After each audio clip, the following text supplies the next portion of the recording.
사진 가운데 보이시는 알버트는 전시를 이끄는 리더로서는 여러모로 아쉬운 인물이었습니다. 작은 형 조이처럼 좌중을 휘어잡는 카리스마가 부족했고, 큰형 로렌슨처럼 주도 면밀한 성격도 아니었죠. 또 남에게 싫은 소리는 못했지만 리더십에는 이상하리만큼 집착을 보였죠. 1972년 6월 조이 갈로 암살과 함께 시작된 페르시코 측의 공격에 갈로 조직은 이미 인명피해를 본 상황이에요. 알버트와 프랭크 일리아노는 페르시코 측과 다른 카퍼들이 맨하탄의 한 이탈리안 식당에서 모임을 가진다는 첩보를 입수합니다. 교회에 숨어있던 페르시코의 간부들이 스스로 기어나온다는 건 절호의 찬스였죠. 그들은 먼 라스베가스에서 킬러를 고용해 데려옵니다. 이 킬러를 갈로 조직원 하나가 식당 안으로 안내해 목표를 가리키면 그때 쏘기로 합의를 봤거든요. 근데 페르시코 쪽 사람들과 안면이 없는 인물로 고르다 보니 정작 안내해야 될 사람도 그쪽을 한두 번밖에 본 적이 없는 거예요. 결국 식당에 들어간 킬러는 대신 옆에 앉아있던 민간인 고기 도매업자 4명을 쏘고 나옵니다. 그 중에 2명이 사망합니다. 이 사건을 기점으로 본격적인 대결이 시작되었는데, 획일된 지휘체계로 일사불란하게 움직이는 페르시코 조직과 달리 갈로 조직은 너무나도 엉성했습니다. 전쟁 중에도 대부분 갈로의 조직원들만 갈려나갈 뿐이었고, 페르시코 쪽은 별다른 피해가 없었죠. 일전 식당에서의 암살 시도는 너무나도 뼈아픈 실패였습니다. 궁지에 몰린 알버트는 페르시코 측에 평화협상을 요청하지만 협상 중 벌어진 페르시코 조직원들의 돌발적인 공격에 흐지부지됩니다. 그 후 양측에서 산발적인 습격이 이어지기를 수개월.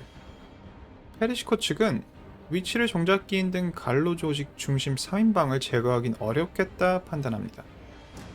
물론 커미션에서의 압력도 작용했겠죠.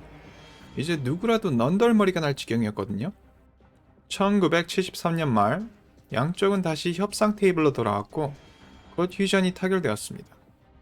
그동안 조직원들의 급료도 제대로 지급하지 못했고 감옥에 갇힌 동료들의 가족도 보살피지 못했습니다.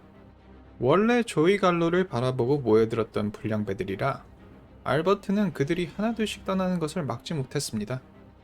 문제는 남은 조직원들이었는데 밖이 조용해지자 전쟁 동안 억눌려 있던 그들의 불만과 갈등이 표출되기 시작한 거예요. 존 쿠트로네는 로렌스 갈로와 함께 막권 사업을 운영하던 파트너이자 콜럼보 패밀리의 고참입니다. 그 인연으로 조이 갈로가 일으킨 반란까지 가담하게 되었죠. 말썽의 원인은 조직의 지휘체계였습니다. 쿠트로네는 2명의 갈로 형제가 죽은 후 조직 내에 남은 유일한 메이드 멤버였거든요. 이 엄밀히 말하자면 단순 어소시에이트인 알버트와는 비교도 안 되는 격차가 있었죠. 10년이 넘도록 전쟁을 겪어온 원년 멤버들은 이미 의욕을 잃은 지 오래고 새로 영입된 멤버들만 알버트 주위에서 목청을 높였습니다. 결과적으로 조직의 이익구조에서 소외된 원년 멤버들은 쿠트로네를 중심으로 뭉쳤습니다. 또 알버트 쪽에서는 이전부터 중립적인 또는 그 이상의 스탠스를 취하던 쿠트로네가 탐탁치 않았습니다. 갈로가 감옥에 가고 로렌스가 병사하자 잠시 동안이나마 콜럼보 측으로 돌아서기도 했거든요. 퓨전이 성립되기 이전부터 이미 갈로 조직은 2개로 쪼개지는 과정이 있었던 거죠. 1974년 7월 1일 쿠트로네의 조직원 2명이 총격에 부상당하고 며칠 뒤에는 또 다른 멤버가 저격당합니다. 그리고 한 달 후 반격이 나선 쿠트로네는 갈로 조직의 네임드인 스티븐 시릴로를 제끼는 쾌거를 거두죠. 그 뒤로 형세를 역전시킨 쿠트로네는 4명의 갈로 조직원들이 연속으로 저격해 그들을 완전히 몰아넣는 데 성공합니다. 아무래도 베테랑들과 어린 치기들의 싸움이니까요. 9월 11일 프레지던트 거리에서 프랭크 일리아노가 저격당해 중상을 입으면서 사실상 승부가 난 거나 다름없었죠. 이제는 참다 못한 커미션이 여기에 직접 개입하기로 합니다. 아주 구체적인 해결안을 들고 왔어요. 예전부터 갈로 조직과 연이 있었던 제노비스 패밀리에서 알버트와 친구들을 거두어 가기로 결정하고 쿠투르네는 자신의 구역과 함께 콜럼보 패밀리에서 머물기로 합니다.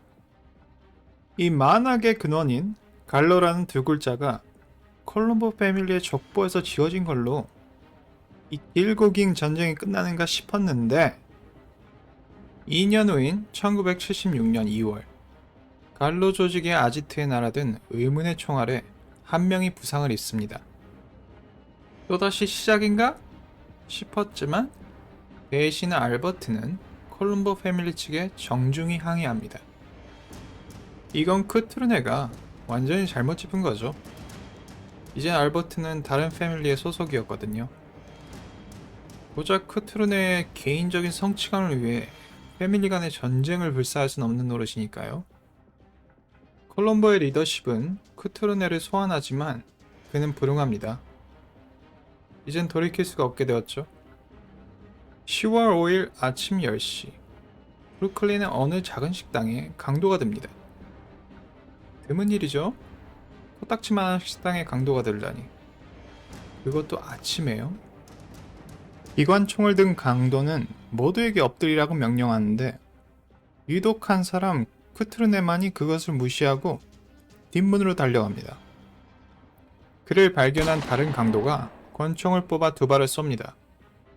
두 발 다 쿠투르네에게 명중했죠. 그리고 계산대에서 돈을 챙긴 그들은 유유히 식당을 빠져나갑니다. 쿠투르네는 그 자리에서 사망. 이 죽음을 마지막으로 2차 콜럼보 전쟁에 막이 내립니다.